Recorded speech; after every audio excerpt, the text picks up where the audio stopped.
Hi, I'm David Clemon on behalf of Expert Village, and today we're going to paint with acrylics the female figure.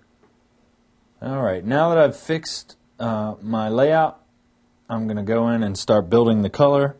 And as I mentioned before, we have raw sienna, and from the lighting in this photograph, there's a lot of reds in here. And then this area is really light, but it doesn't really have any yellow. So I'm going to start working away from the yellow, but I'm going to mix in just a smidgen of this raw sienna, and then I'm just going to start filling in. That's almost even too dark there.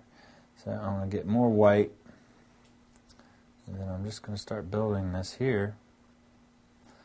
And I'm really just going to work on the highlighted areas and it's really soft, so I'm just going to kind of build this up and spread this around.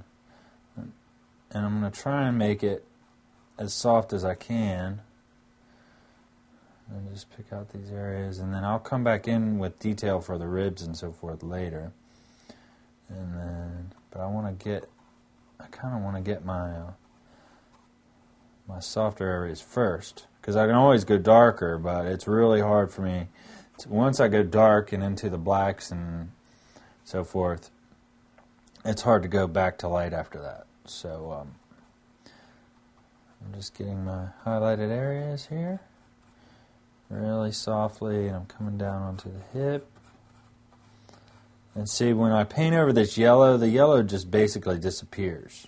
And that's why you start with your yellow, because once you get darker, the yellow is going to fade into the background. You're not even going to notice that it was there. And so that's what I'm going to, and I'm going to hit these little white spots these highlight spots on the hand.